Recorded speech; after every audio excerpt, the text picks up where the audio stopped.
முதல்ல காங்கிரஸ் துரோகிகள் அப்படிங்கிறது வந்து தமிழர்களில் வந்து 1.5 லட்சம் பேர் வந்து அங்கே ஈழத்தமிழர்கள் சாவதற்கும் சித்திரவதையாவதற்கும் குழந்தைகள் உட்பட பெண்கள் மானபங்கப்படுவதற்கும் வந்து காரணமாக இருந்த காங்கிரஸும் அப்போ வந்து காங்கிரஸை வந்து நீங்கள் தான் வந்து காரணம்னு சொன்ன அப்படின்னு சொல்லாமல் அவர்களுடன் ஒத்துழைத்த திமுகவும் ஒரு கூட்டணியில் இருந்தாங்க. சரி, அதுதான் வந்து கூட்டணியில் தான் நடந்தது அப்படின்னு சொன்னால், இப்போ வந்து காங்கிரஸ் தாவேகாவுக்கு வந்து தங்களை விட்டுவிட்டு தாவேகாவுக்கு ஆதரவு தெரிவிச்சிட்டாங்கன்னு ஒன்று பார்த்தீங்கன்னா உண்மையெல்லாம் சொல்ல திமுக வந்து காங்கிரஸில் துரோகின்னு சொல்லுது. தமிழினத்துக்கு துரோகம் செய்தது காங்கிரஸும் திமுகவும் சேர்ந்து ஒரு துரோகி இன்னொரு துரோகியை பார்த்து இவன் துரோகின்னு சொல்கிறான். தமிழ்நாட்டில் உள்ள தமிழ் தேசியத்துக்கு யாரெல்லாம் தமிழ் தேசியம் அப்படின்னு சொல்லி பேசிகிட்டு இருந்தாங்கன்னா சீமான் அவர்கள், இன்னும் இந்த சின்ன சின்ன கட்சிகளில் பல கட்சிகள், விஜய் அவர்களும் தன்னை வந்து தமிழ் தேசியம் ஒரு பக்கம் 50% ஒரு கண்ணுன்னு பேசிகிட்டு இருந்தார். இப்போ அந்த தமிழ் தேசிய கண் வந்து அந்த அதில் வந்து காங்கிரஸ் என்ற கத்தியை எடுத்து தானே அவர் சொருகி கொண்டிருக்கிறார் அந்த கண்ணில். விஜயை பார்த்தவர்கள் வந்து தமிழ் தேசியவாதிகளில் ஒரு சிலர் வந்து விஜய் ஆதரித்தவர்கள். அப்படி இருந்து தானே அவரும் வந்து இந்த வெற்றியை பெற்றிருக்கிறார். இப்போ பெற முடிந்த வெற்றி அதற்கு காரணம் அவர் சொன்ன தமிழ் தேசியம் என்ற அந்த ஒரு கொள்கையையும் அந்த ஒரு கண் சொன்னார். அந்த ஒரு கண்ணை நம்பி ஓட்டு போட்டவங்க இருக்காங்க. அவர்களுக்கெல்லாம் இது ஒரு மிகப்பெரிய ஏமாற்றம், சவுக்கடி. ஏனென்றால் ஈழப்படுகொலைக்கு காரணமான முதல் காரணமாக, முற்றிலும்னு சொல்றதை விட முதற் காரணம், முற்றிலும் காரணம்னா திமுகவோட சேர்ந்த யூபிஏ கவர்மெண்ட் முற்றிலும்னு சொல்லலாம். இந்த உண்மையான தமிழ் தேசியவாதிகள் இப்பொழுது அடையாளம் காணப்படுவார்கள். போலியான தமிழ் தேசியவாதிகள் அடையாளம் காணப்பட்டு விட்டார்கள்.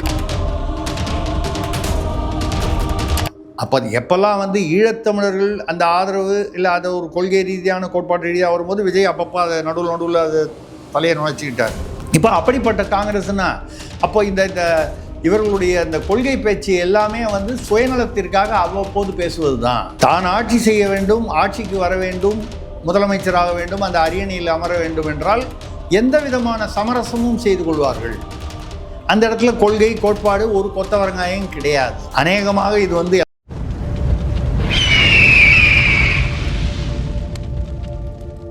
அரசியல் நேயர்களுக்கு வணக்கம். இன்று நம்மோது சிறப்பு மூத்த பத்திரிகையில் திருச்சித்தியார். வணக்கம் சார். வணக்கம் சார். ஏன்னா உங்களை எங்கேயோ அரியாங்குப்பம் பக்கத்தில் ரிசார்ட் பக்கத்தில் பார்த்தேன்னு சொன்னாலே இல்லையா?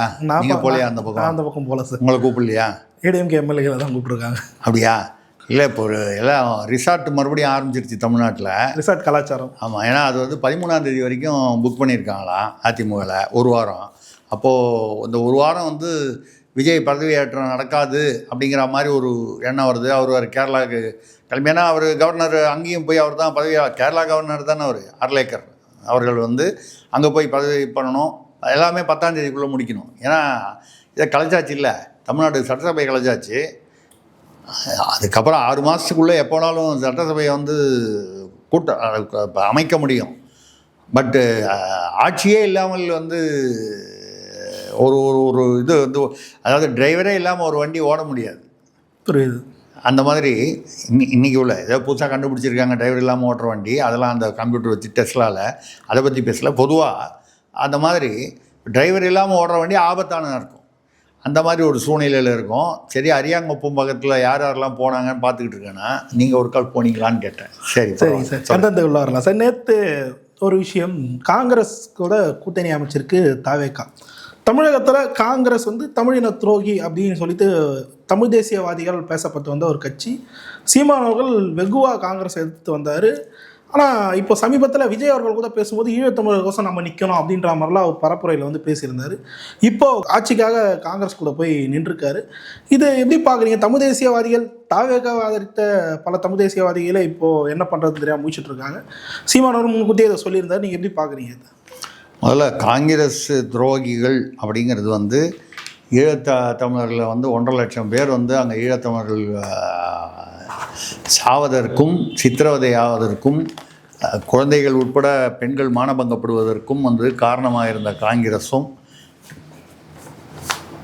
அப்போ வந்து காங்கிரஸை வந்து நீங்கள் தான் வந்து காரணம்னு சொன்ன அப்படின்னு சொல்லாமல் அவர்களுடன் ஒத்துழைத்த திமுகவும் ஒரு கூட்டணியில் இருந்தாங்க. இப்போ ஆக காங்கிரஸ் ஒரு 60% அதற்கு காரணம் ஈழப்படுகொலைக்குன்னா 40% திமுக பொறுப்பு, இல்லை 50-50% பொறுப்பு ஏதோ ஒரு வகையில். ஏன்னா இவங்க ஆட்சியில் இவங்க யூபிஏல இருந்தாங்க, நினச்சா தடுத்துருக்க முடியும். ஸோ அப்போ 50-50 சம பொறுப்பு. ஆனால் தமாஷ் என்னன்னா அவங்களோட கூட்டணி சரி, அதுதான் கூட்டணியில் தான் நடந்தது அப்படின்னு சொன்னால், இப்போ காங்கிரஸ் தாவேகாவுக்கு தங்களை விட்டு தாவேகாவுக்கு ஆதரவு தெரிவிச்சிட்டாங்கன்னு ஒன்று பார்த்தீங்கன்னா உண்மையெல்லாம் திமுக காங்கிரஸில் துரோகின்னு சொல்லுது. தமிழினத்துக்கு துரோகம் செய்தது காங்கிரஸும் திமுகவும் சேர்ந்து ஒரு துரோகி இன்னொரு துரோகியை பார்த்து இவன் துரோகின்னு சொல்கிறான். இது எப்படி இருக்குன்னா, எங்கேயோ ஒரு இடத்துல பர்ஸோ செயினோ பறிச்சுட்டு ஓடும்போது பின்னால் துரத்திக்கிட்டு போவாங்க. திருடன் ஒருத்தனை, உண்மையான திருடன். அவன் தான் முதல்ல என்ன பண்ணுவான், திருடன் அவனும் கத்திக்கிட்டே போவான். அப்போ எல்லாரும் அவனை விட்டுட்டு முன்னால் எங்கேயோ திருடன் போடானான்னு பார்த்துட்டு இருப்பாங்க, இவனை விட்டுருவாங்க. உண்மையில் இவன் தான் திருடன், இவனை தான் பின்னால் வர ஜனங்க திருடன் கூப்பிடுது. ஆனால் இவன் திருடன் கத்திக்கிட்டு போகிறான் பாருங்க. இந்த கதை தான் ஞாபகம் வருது நம்ம அரசியல், தமிழ்நாட்டு அரசியலில். அப்போது ஒரு துரோகி இன்னொரு துரோகியை பார்த்து எனக்கு துரோகம் பண்ணிட்டான் இவன் துரோகி அப்படின்னு சொல்கிற ஒரு காமெடி இப்போ நடந்துக்கிட்டு இருக்கு. ரைட்டு. இதனால் பல விளைவுகள் நடக்கும், இன்னும் இப்போ வேடிக்கைகள் நடக்கும். என்னன்னு கேட்டிங்கன்னா, இப்போ நிறைய மாநகராட்சி உள்ளாட்சி தேர்தலில் காங்கிரஸும் திமுகவும் கூட்டணி சேர்ந்ததுனால மேயர் காங்கிரஸு, இது துணை மேயர் திமுக, இல்லை திமுக மேயர் இவங்க துணை மேயர், இப்படி இவங்களுக்குள்ள இந்த கூட்டணி உள்ளாட்சியிலையும் தொடர்ந்தது இல்லையா? இந்த முன்னால் சட்டசபையில் இருந்த மாதிரியே, சட்டசபை பாராளுமன்றத்தில் இருந்த மாதிரி உள்ளாட்சியிலையும் தொடர்ந்தது. இப்போ உதாரணமாக எடுத்துக்கிட்டிங்கன்னா, கும்பகோணம் மாநகராட்சியில் சரவணன்னா ஒரு ஆட்டோ டிரைவர், ஒரு காங்கிரஸு.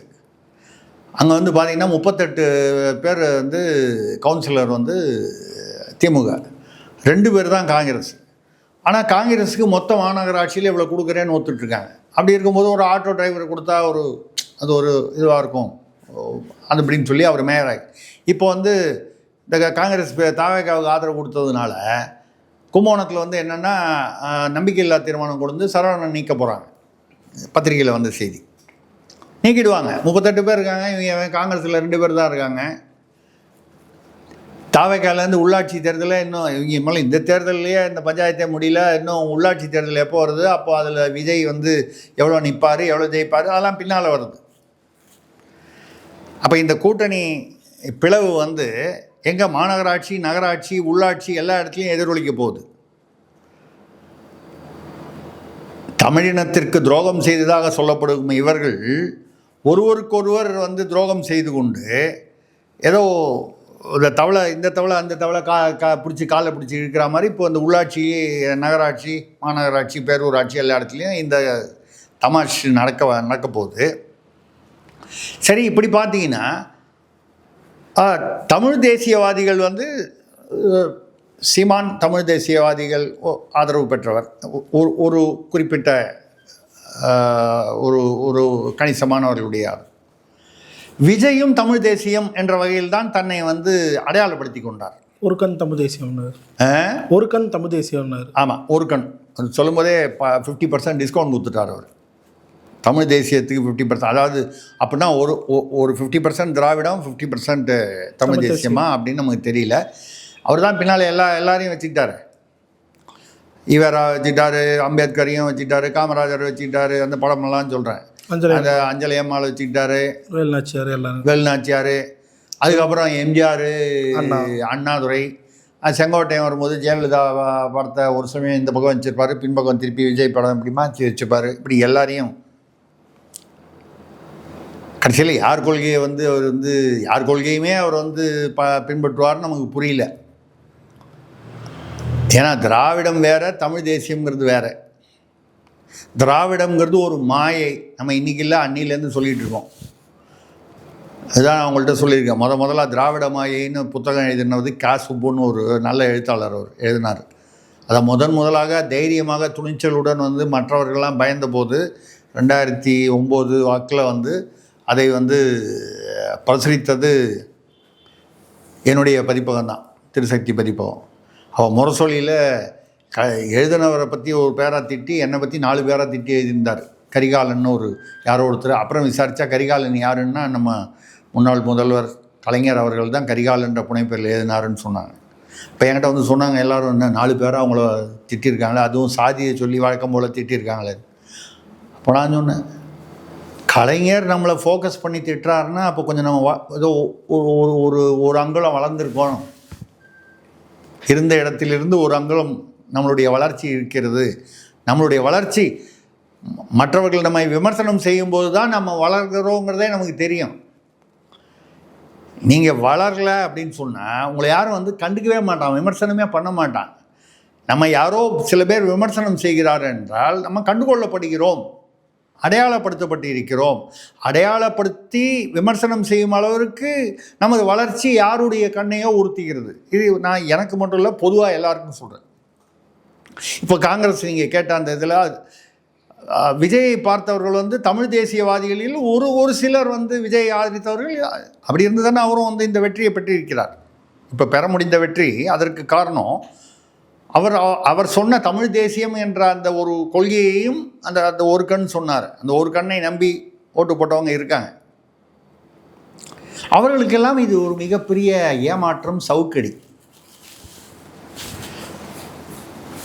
ஏனென்றால் ஈழப்படுகொலைக்கு முதல் காரணமாக, முற்றிலும்னு சொல்கிறத விட முற்றிலும் காரணம்னா திமுகவோட சேர்ந்த யூபிஏ கவர்மெண்ட்டு முற்றிலும்னு சொல்லலாம். அப்போ அவங்க வந்து அந்த காங்கிரஸுடன் இப்போ தமாஷ் என்னென்னா, இப்போ திமுகவில் RS பாரதி சொல்கிறார், மூத்த தலைவர், 22 வருஷமாக எங்களை பிடிச்சிருந்த சனியை விலகிடுச்சு. நீங்கள் ஏன் 22 வருஷமாக சனியினோட கொடுத்தனம் பண்ணீங்க? விவாகரத்து பண்ணியிருக்கலாமே. நீங்கள் உடனே வேற எங்கேயோ போயிடாதீங்க. நான் அந்த குடும்ப விஷயத்துக்குள்ளே போகல. நான் சொல்கிற விவாகரத்துன்றது அரசியல் ரீதியான விவாகரத்து. 22 வருஷமாக சனியினோட நாங்கள் வந்து இருந்தோம் அப்படின்னா எங்களை பிடிச்ச சனீஸ்வரனை பற்றி யார் பேசுகிறார்? பகுத்தறிவு கட்சி, பகுத்தறிவு பகலவன்களான திமுக, திராவிட, இவர்கள் சனீஸ்வரன், சுக்கிரன், குரு. இப்போ அந்த தேர்தலுக்கு முன்னால் பார்த்தீங்கன்னா திமுக தலைவரும் போய், அதான் நான் கூட வேறு ஒரு நிகழ்வில் பேசியிருந்தேன், ஆலங்குடின்னு குருஸ்தலம் இருக்குது. இப்போ வந்து நாகப்பட்டினம் மாவட்டத்தில் வரும், கும்பகோணத்துக்கு பக்கத்தில். அந்த கோயிலுக்கு நான் அங்கே போய் பார்த்தீங்கன்னா அங்கேயும் என்னுடைய ஒரு இது இருக்கும். பெருமைக்காக சொல்லலை, ஒரு அடையாளத்துக்காக சொல்கிறேன். அந்த கோபுரம் இந்த குடமுழுக்கு பணிகள்லாம் ஏதோ ஒரு 2009-10 பண்ண போது, அதனால் திருசக்தி சுந்தரராமன் போட்டிருக்கு.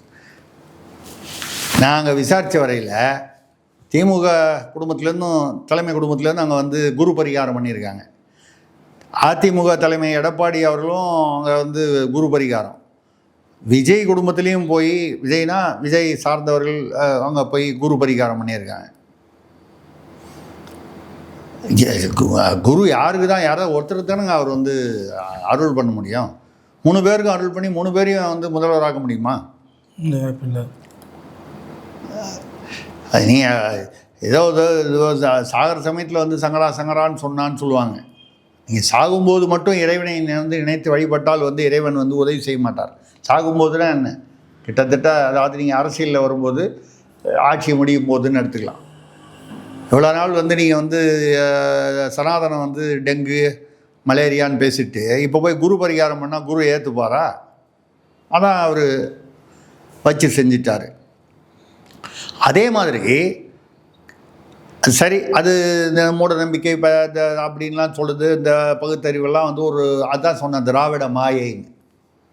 திராவிடம் என்பதே ஒரு மாயை, ஒரு பிம்பம். பச்சையாக சொல்லணுன்னா மக்களை ஏமாற்றக்கூடிய ஒரு மோசடியான ஒரு விஷயம். இவங்க மட்டும் வந்து கோயிலுக்கு தனியாக போவாங்க, ரகசியமாக போவாங்க, அத்திவரதரை போய் விஐபி பாஸ் வாங்கிட்டு பார்த்துட்டு வருவாங்க எப்போ வேணாலும். ஆனால் வெளியில் வந்து கடவுள் இல்லாமாங்க. திருப்பதி கடவுளுக்கு எதற்காக பாதுகாப்பு? கருவறைக்குள் ஏன் வந்து மற்ற சாதிகளை அனுமதிப்பில்லை? சரிங்க, ஒரு அரசியல்வாதியை கிட்ட போய் தொடர்றதுக்கு போனோன்னா பவுன்சர் வச்சுக்கிறாரு. ஒரு முதல்வர் எந்த கட்சியாக இருந்தாலும் அவரை சுற்றி ஒரு பாதுகாப்பு இருக்குது. ஒரு முதல்வருக்கே வந்து பாதுகாப்பு, அப்போ முதல்வருக்கு வந்து அவரை வந்து தமிழ்நாட்டையே அவர் பாதுகாப்பார் அப்படின்னா அவருக்கு எதுக்கு பாதுகாப்புன்னு நம்ம கேட்குறோமா? கேட்டால் அதில் ஒரு அர்த்தம் இருக்கா? சரி, இதெல்லாம் வந்து கொள்கை ரீதியாக. தமிழ் தேசியம் என்றால் நீங்கள் வந்து விஜய் வந்து தமிழ் தேசியவாதி என்றும் தன்னை அடையாளப்படுத்தி கொண்டார். ஒரு பக்கம் நீங்கள் சொன்ன மாதிரி ஒரு கண் அப்படின்னு சொன்னால் கூட அந்த ஒரு கண்ணு அந்த காங்கிரஸோட சேர்ந்ததுனால அந்த கண்ணு பார்வையற்று போய்விட்டது, இல்லை அந்த கண்ணின் மீது நம்பிக்கை இல்லாமல் போய்விட்டது. ஒரு பக்கம் என்னன்னு பார்த்தீங்கன்னா தமிழ் தேசியம்னு சொல்லிட்டு நீங்கள் வந்து அப்போ அது எப்போல்லாம் வந்து ஈழத்தமிழர்கள் அந்த ஆதரவு இல்லை அதை ஒரு கொள்கை ரீதியான கோட்பாட்டு ரீதியாக வரும்போது விஜய் அப்பப்போ அதை நடுவில் அதை தலையை நுழைச்சிக்கிட்டார். இப்போ அப்படிப்பட்ட காங்கிரஸ்னா அப்போ இந்த இவர்களுடைய அந்த கொள்கை பேச்சு எல்லாமே வந்து சுயநலத்திற்காக அவ்வப்போது பேசுவது தான். தான் ஆட்சி செய்ய வேண்டும், ஆட்சிக்கு வர வேண்டும், முதலமைச்சராக வேண்டும், அந்த அரியணையில் அமர வேண்டும் என்றால் எந்த விதமான சமரசமும் செய்து கொள்வார்கள். அந்த இடத்துல கொள்கை கோட்பாடு ஒரு கொத்தவரங்காயம் கிடையாது. இது பொதுவாகவே அரசியலுக்கு, அதாவது எல்லா அரசியல் கட்சிகளுக்கும் ஏதோ ஒரு வகையில் பொருந்தும். இதில் வந்து நான் வந்து எந்த கட்சியும் வித்தியாசப்படுத்தி பேசலை. அநேகமாக இது வந்து எல்லாருக்கும் பொருத்தமாக இருக்கும். அது எவ்வளவு பொருத்தமாக இருக்கும், எவ்வளவு சதவீதம் பொருத்தமாக இருக்கும் அப்படின்னு பார்க்கும்பொழுது சில கட்சிகள் கொள்கை ரீதியாக இருக்காங்க, 1-2. பாக்கி இப்படி தான் இருக்குது சுயநலத்துக்காக. இப்போது கேரளத்தில் கம்யூனிஸ்டுகள் எடுத்துட்டிங்கன்னா இண்டி கூட்டணியில் இருக்காங்க, காங்கிரஸும் இண்டி கூட்டணியில் இருக்குது. இப்போ வந்து காங்கிரஸை இண்டி கூட்டணியிலேருந்து விரட்டணும்னு மம்தாவும் பேசிகிட்டு இருக்காங்க, கெஜ்ரிவாலும் பேசிகிட்டு இருக்காங்க. அவங்க 2 பேரும் இப்போ வந்து ரொம்ப தீவிரமாக செயல்பட போகிறாங்க. ஏன்னு கேட்டால் அந்த அம்மா வந்து விரட்டி விட்டாங்க, மேற்கு வங்காளத்தில் அவங்க ஆட்சியை இழந்துட்டாங்க. இப்போ அவங்க அடுத்தது வேறு ஏதாவது செய்யணும்ல, பிஸியாக இருக்கணும்ல. மேற்கு வங்காளத்தில் அவங்கள வந்து ஒட்ட வாழ நறுகிற அளவுக்கு பிஜேபி இராணுவத்தை வைத்து அந்த தேர்தலை, அதாவது இதுக்கு முன்னால் நடந்த தேர்தல்களை விட வன்முறை கம்மியாக வந்து பண்ணி முடிச்சுட்டாங்க. நல்ல 202 இடங்கள் பெற்றுட்டாங்க. இவங்க 80 தான் வாங்கி 80 சொச்சம் வாங்கியிருக்காங்க. ஆக மொத்தம் மம்தாவின் கொட்டம் அடக்கப்பட்டு விட்டது. இப்போ அடுத்தது அவங்க வந்து வெஸ்ட் பெங்காலில் ஒன்றும் பண்ண முடியாதுன்னு அடுத்து என்ன சொல்கிறாங்க, எங்களுடைய அடுத்த டார்கெட்டு டெல்லி தான்றாங்க. டெல்லிக்கு 2029 வரைக்கும் இருக்குது. அப்போ என்ன பண்ணுவாங்க, சும்மா இருக்கும்போது அந்த இண்டி கூட்டணியில் வந்து சும்மா அப்படி நோண்டி விட்டுருப்பாங்க. ஏன் பொழுது போனோம்ல, அரசியலில் வந்து காலை ஆட்டிக்கிட்டே இருக்கணும்ல. அந்த மாதிரி ஒரு கெஜ்ரிவாலும் அதே நிலைமை தான். பஞ்சாபில் எந்த நேரமும் வந்து ஆட்சி கவிழற மாதிரி இருக்குது. ஏற்கனவே டெல்லியில் ஆட்சி பறி போயிடுச்சு. அவர்கிட்ட இருந்த ராகவ் சந்தா 7 பேர், 10 பேர் வந்து ராஜ்யசபாவில் மாறி போயிட்டாங்க. இப்படி அவரும் பின்னாடி. இப்போ அவங்களாம் என்ன சொல்கிறாங்கன்னா, காங்கிரஸ் வெளியே போனோம் எங்கேருந்து, இண்டி கூட்டணியிலேருந்து. அதுவும் ராகுல் காந்தி மீது அவர் வந்து சரியா இல்லை, முன்னால் ராகுல் காந்தி சரியா இல்லைன்னு சொல்லி தான் மம்தா வந்து அவர் தலைவராக வந்து இண்டி கூட்டணி ஏற்றுக்க மாட்டேன்னு சொல்லிச்சு. இப்போ வந்து காங்கிரஸையே வெளியில் தள்ளணும். இப்போ காங்கிரஸ் வெளியில் தள்ளணும்னு சொல்கிற மம்தா கெஜ்ரிவாலுக்கு இன்னொரு துணை தமிழ்நாட்டிலேருந்து கிடைச்சிருக்கு. திமுக சொல்ல ஆரம்பிக்குது, இண்டி கூட்டணியிலேருந்து ஒன்று அவங்க வெளியேறணும் இல்லை நாங்கள் வெளியேறுவோம்னு சொல்கிற நிலைமை வந்துருச்சு. இண்டி கூட்டணிங்கிறது ஒரு வசதிக்காக ஏற்பட்ட கூட்டணி. எதுக்காக சொல்ல வந்தேன்னா, கேரளாவில் பாருங்கள், இண்டி கூட்டணியில் வந்து இருக்காங்கன்னு பேர். ஆனால் கேரளாவில் வந்து போட்டி போடும்போது காங்கிரஸும் எல்டிஎஃப்பும் யூடிஎஃப்பும் போட்டி போட்டு இந்த தடவை 2 முறை ஆட்சி செய்த பினராயி விஜயன் வந்து 3வது முறை வந்து அந்த ஆன்டி எஸ்டாப்ளிஷ்மெண்ட்டாக என்ன காரணத்தினாலேயோ, ஆன்டி எஸ்டாப்ளிஷ்மெண்ட்ன்றது ஒரு முக்கியமான காரணம். அது மாதிரி வந்து உங்களுக்கு வந்து ஒரு ஆன்டி இன்கம்பன்சியை என்ன காரணமோ இவர்கள் வந்து எதிரெதிராக இதில் அவங்க ஆட்சி இழந்தார்கள். கம்யூனிஸ்டுகள், மார்க்சிஸ்ட் கம்யூனிஸ்ட், இவங்க பினராயி விஜயன். அங்கே காங்கிரஸ் தலைமையிலான, காங்கிரஸ் ஜெயிக்கல, காங்கிரஸ் தலைமையிலான யூடிஎஃப் ஜெயிச்சிருக்குது. இன்னும் அது கூட சில கட்சிகள்லாம் சேர்ந்து தான் யுனைடெட் டெமோக்ராட்டிக் ஃப்ரண்ட்னு. எப்போவுமே அங்கே கேரளாவில் எல்டிஎஃப் யூடிஎஃப்ன்றது ஒரு பிஜேபியே வந்து தடவை 3 இடங்கள் வெற்றி பெற்றிருக்கு. முதல் தடவையாக வெற்றி பெற்றிருக்கு. இன்னும் ரொம்ப தூரம் இருக்குது. பிஜேபி ஆட்சியை பிடிக்கிற அளவுக்கு வரதுக்கு கேரளாவில் ரொம்ப தூரம் இருக்குது. எப்படி தமிழ்நாட்டில் இருக்கோ அது மாதிரி தான் இருக்குது. ஆனால் வயநாட்டில் பார்த்தீங்கன்னா ராகுல் காந்தி நின்ன போதும் சரி, அதுக்கப்புறம் பிரியாங்கா காந்தி வந்து நின்ன போதும் சரி, எதிர்த்து வந்து யார் நின்னாங்க, தேசிய அளவிலான கம்யூனிஸ்ட் தலைவர் டி ராஜா அவர்களுடைய மனைவி ஆனி ராஜா அவர்கள் நின்றார்கள். தோற்று விட்டார்கள். பிரியங்கா காந்தி ஜெயித்தாங்க, அதுக்கு முன்னால் ராகுல் காந்தி ஜெயித்தாங்க. அங்கே ஏன் வயநாட்டில் போய் நின்னாங்கன்னா முஸ்லீம் வாக்குகள் வந்து காங்கிரஸுக்கு அதிகமாக விழுன்ற ஒரு நம்பிக்கைக்காக வந்தாங்க. இல்லைனா அதே ராகுல் காந்தி இப்போ என்ன பேசுகிறாரு, அந்தந்த மாநிலத்தை அவர்கள் தான், அந்த மாநிலத்தை சேர்ந்தவர்கள் தான் ஆள வேண்டும்னு தேர்தலுக்கு ஒரு வாரம் மேலே பேசினார். அப்படியா இருந்தால் இவர் ஏன் அமேதியிலேருந்து வயநாட்டில் வந்து நின்னார்? எல்லாரும் ஊருக்கு தான் வாத்தியார், உபதேசம் ஊருக்கு தான். அந்த வகையில் கேரளாவை பொறுத்தவரை கம்யூனிஸ்டும் காங்கிரஸும் எதிரிகள். கேரளாவில் இந்த பக்கம் தமிழ்நாடு பார்டர் அப்படி ஒரு 2 கிலோமீட்டர் இந்த பக்கம் வந்துட்டால் உடனே வந்து சிறந்த ஆட்சி காங்கிரஸ் ஆட்சின்னு கம்யூனிஸ்டுகள் பேசுவார்கள் தமிழ்நாட்டில். அங்கே பார்த்தீங்கன்னா காங்கிரஸ் ஆட்சி தேசிய அளவில் வந்து மோசமான ஆட்சின்னு கம்யூனிஸ்ட் பேசுவாங்க. ஆனால் இவங்க எல்லாரும் சேர்ந்து ஒரு இண்டி கூட்டணி, அது கொள்கை கூட்டணி. இது என்ன கொள்கைன்னு தெரியல. இப்போ இதெல்லாம் தாண்டி இந்த தமிழ் தேசியம் அப்படிங்கிறது தமிழ்நாட்டில் உள்ளது. இதுக்கும் இண்டி கூட்டணிக்கும் ஒன்றும் சம்மந்தம் இல்லை. தமிழ்நாட்டில் உள்ள தமிழ் தேசியத்துக்கு யாரெல்லாம் தமிழ் தேசியம் அப்படின்னு சொல்லி பேசிகிட்டு இருந்தாங்கன்னா, சீமான் அவர்கள், இன்னும் இந்த சின்ன சின்ன கட்சிகளில் பல கட்சிகள், விஜய் அவர்களும் தன்னை வந்து தமிழ் தேசியம் ஒரு பக்கம் 50% ஒரு கண்ணுன்னு பேசிகிட்டு இருந்தார்.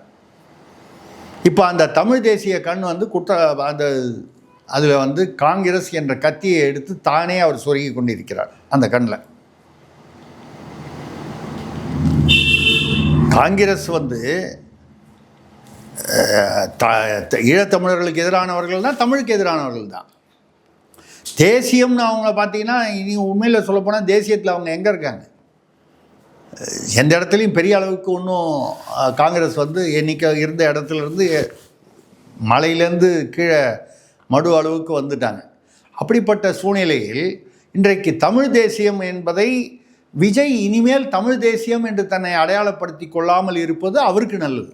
ஏன்னு கேட்டிங்கன்னா, அங்கே அவருடைய கட்சியிலேருந்து நாங்கள் தமிழ் தேசியம் விஜயை ஆதரிக்கிறோம்னு சொல்கிறவங்கெல்லாம் இப்போ திண்டாட்டத்தில் இருக்காங்க. இதுக்கப்புறம் எப்படி காங்கிரஸ் வந்ததுக்கப்புறம் எப்படியா தமிழ் தேசியம் அப்படிங்கிற ஒரு கேள்வி வருது.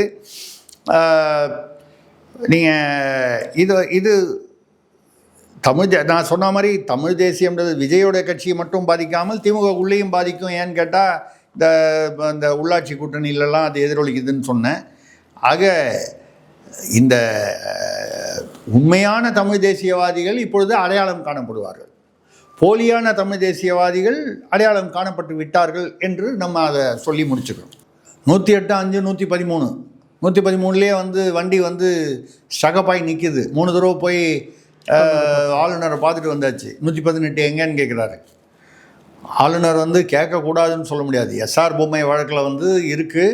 அதாவது சிங்கிள் லார்ஜஸ்ட் பார்ட்டியை வந்து கூப்பிட்டு நீங்கள் வந்து சான்ஸ் கொடுக்கணும். அவங்க சட்டசபையில் வந்து ஃப்ளோர் டெஸ்ட் அதை வச்சு அவங்க பெரும்பான்மையை நிரூபிக்கணும். அதில் தற்காலிக சபாநாயகர் முதல்ல போட்டு அவர் ஓட்டு போடக்கூடாது. 2 பக்கமும் ஈக்குவல் நம்பர் ஆஃப் ஓட், அதாவது ஃபார் எகெயின்ஸ்ட் ரெண்டும் ஈக்குவலான நம்பர் வந்தது. ஒரு உதாரணமாக 112, 112 அப்படி வந்துச்சுன்னா சபாநாயகர் வந்து ஓட்டு போடலாம் அவர் இஷ்டப்படி. 112, 111 வந்தால் கூட சபாநாயகருக்கு ஓட்டு கிடையாது. அப்போ சபாநாயகர் வந்து அந்த தற்காலிக சபாநாயகர் அந்த ஒரு நாளைக்கு தான் அவர். அது முடிஞ்சு அவர் தற்காலிக சபாநாயகர் எல்லாருக்கும் சட்டமன்றத்தில் பதவியை பிரமாணம் செஞ்சு வச்சுருவார். கவர்னர் வந்து முதல்வருக்கு மட்டும்தான் பண்ணுறார். கூட ஏதாவது அமைச்சரவைன்னு சொன்னால் ஒரு 4 பேருக்கு சும்மா ஒரு அடையாளத்துக்கு பண்ணுவாங்க, அவ்வளோதான். இல்லை முதல்வருக்கு மட்டும் பண்ணுவாங்க. மிச்ச பேர்லாம் சட்டமன்ற உறுப்பினர் பூரா அங்கே தற்காலிக சபாநாயகர் தான், கவர்னருக்கு வேலை இல்லை. தற்காலிக சபாநாயகர் வந்து வந்ததுக்கப்புறம் சபாநாயகர் தேர்தல் நடைபெறும். அதில் யார் வராங்க? இப்போ செங்கோட்டையன் தற்காலிக சபாநாயகராக வந்து ஆட்டோமேட்டிக்காக வந்து பழக்கம் மரபு என்னன்னு கேட்டிங்கன்னா, இருக்கிறதுலையே அதிக டைம் எம்எல்ஏவாக இருக்கிறவங்கள தற்காலிக சபாநாயகர், அது ஒரு நாள். அதுக்கப்புறம் ரெகுலர் சபாநாயகராக அவரையே வச்சுக்கிறதா இல்லையான்னு தான் அந்த கட்சியோட முடிவு, அவருடைய முடிவு. செங்கோட்டையன் என்னமோ எனக்கு சபாநாயகர் வேணாம், அமைச்சர் தான் வேணும், பச்சை பசேல்னு இருக்கும் அப்போ தான் அப்படின்னு நினைக்கிறார் அவர். தெரில, அது அவங்க முதல்ல ஆட்சிக்கு வந்து உட்காரணுமே, இன்னும் அந்த ஸ்டேஜே வரலையே.